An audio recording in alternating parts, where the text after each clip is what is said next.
Bonjour les amis, bien content de vous retrouver cette semaine. Cette semaine, du pain anglais est à l'honneur. Voilà, idéal pour faire des toasts, pour faire des tartines, des croque-monsieur. Un excellent goût, un petit coup de beurre en arrière-plan. Alors, c'est pas un pain de mie, mais on est quand même pas très loin. Alors pour commencer, pesez la farine, le sel, le sucre, la levure, enfin tous les éléments sauf le beurre. Comme ça, c'est plus simple. Et on comprend bien ce qu'il y a à faire. Alors c'est une pâte qui est assez souple, qui est même bien souple. Ça se rapproche. La texture se rapproche un peu à celle de la brioche. La brioche, c'est une pâte qui est assez difficile à pétrir, en tout cas à la main. Et on va se retrouver dans une configuration qui est à peu près la même.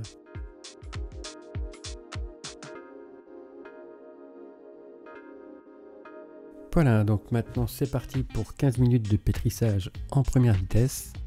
Donc sans le beurre, le beurre, vous l'aurez compris en regardant mes vidéos que ça se met toujours après, sauf cas exceptionnel, mais quand on fait du pain, la matière grasse est mise à la fin.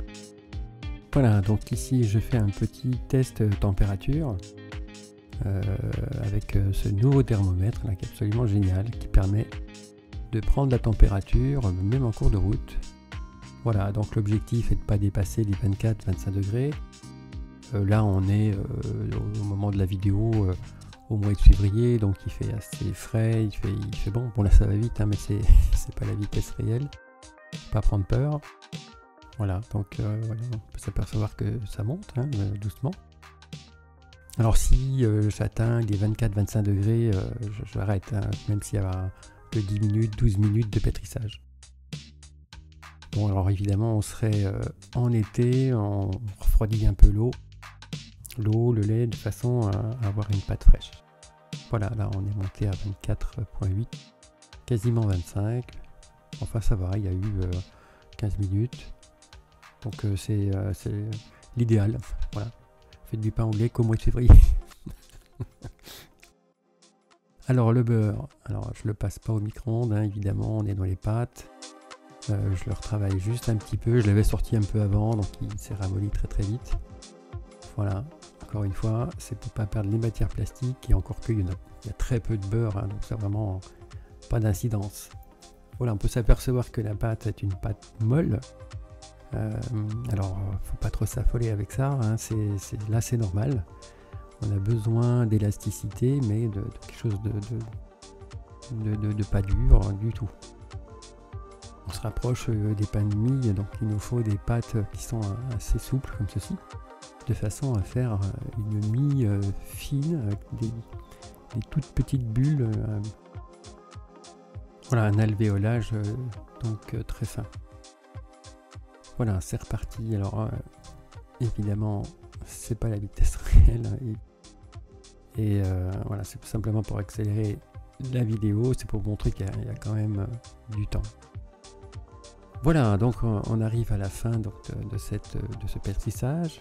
On peut s'apercevoir qu'elle est quand même bien élastique, elle a un réseau qui s'est formé, bien qu'elle soit bien souple. Alors je vais quand même lui donner de la force en faisant différents pliages, on va pouvoir s'en rendre compte plus facilement maintenant.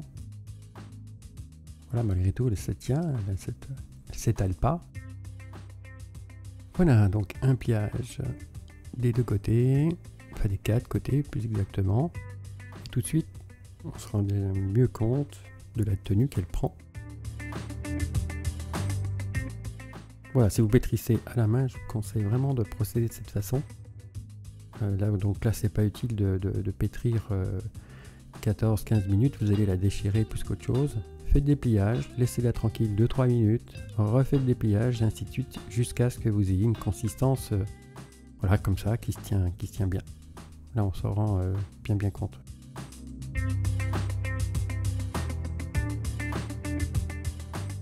Voilà, un petit peu de farine, un linge humide, et on laisse tranquille pendant 1h40.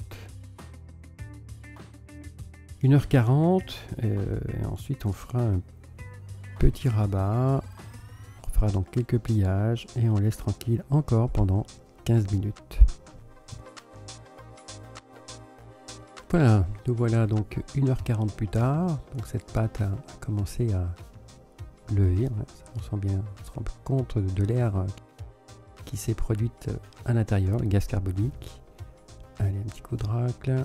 Et puis donc je vais faire quelques pliages à nouveau pour lui redonner de la force. Voilà, c'est bénéfique pour ce genre de pain. Ça forme le goût aussi. Ça permet d'améliorer donc son élasticité, son développement, mais aussi son goût. Voilà, donc on laisse tranquille pendant 15 minutes encore. 15 minutes plus tard, donc c'est le moment de faire des boules à 400 grammes.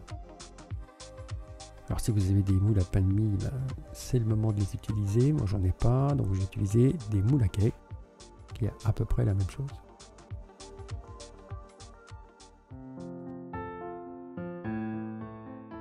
Alors on peut faire aussi des petits pains. Là j'en ai fait quelques-uns puisque avec mon reste de pâte, ça m'a donné l'occasion de le faire. Vous pouvez les faire longs, vous pouvez les faire ronds comme j'ai fait. Vous pouvez faire tout ce que vous voulez. Il n'y a absolument aucune limite à l'imagination. Soyons créatifs. Voilà, donc la mise en forme est faite. Voilà, et on va laisser se détendre pendant 10 minutes. Voilà, 10 minutes plus tard, donc c'est le moment de terminer la forme. Donc là, je reboule à nouveau, puisque la forme finale, ce sont des boules que je vais mettre dans les moules. Donc ça permet en fait de faire un travail qui soit bien fini. Voilà, les moules sont beurrés avec du beurre que j'ai donc crémé. Voilà, ce qu'il faut éviter, c'est de faire un beurre liquide. Voilà, qui est une bonne couche de beurre. Bon, alors c'est des moules Tefal, mais ça fait rien. Je le fais quand même. Voilà, là on se rend mieux compte de l'épaisseur. Voilà, on serre un petit peu pour pouvoir mettre les 4 boules.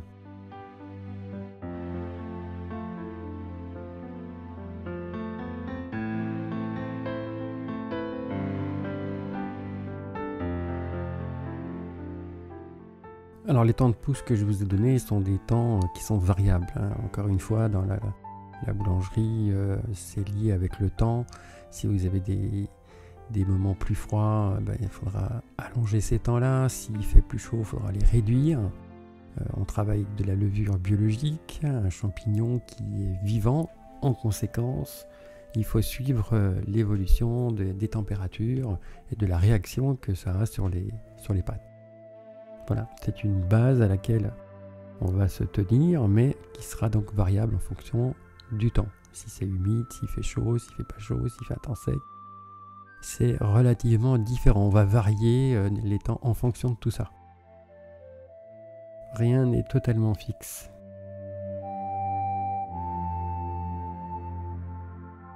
Voilà, donc les petits pains. Et je vais les mettre donc à l'étuve.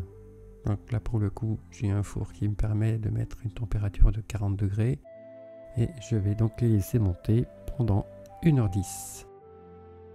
Alors si vous n'avez pas d'étuve, vous les mettez quand même dans le four, un verre d'eau chaude de façon à créer un petit peu de température très légèrement. Alors la cuisson est à 190 degrés, il y a environ 30 minutes de cuisson. Les petits pains, eux, en 15-20 minutes sont cuits. Voilà, une fois que c'est refroidi, on va couper quelques tranches pour bien se rendre compte de la texture à l'intérieur. Alors c'est vraiment excellent, hein. Je vous conseille vraiment, là, si vous faites des petits sandwichs par exemple, là, c'est extra, vraiment extra. Voilà. Ce que ça peut donner une fois cuit, donc des moules à cake, hein. On n'est pas obligé d'acheter des moules à pain de mie dont on va les utiliser peut-être qu'une seule fois dans l'année. Donc si vous avez des moules à cake, ça marche très bien, la preuve.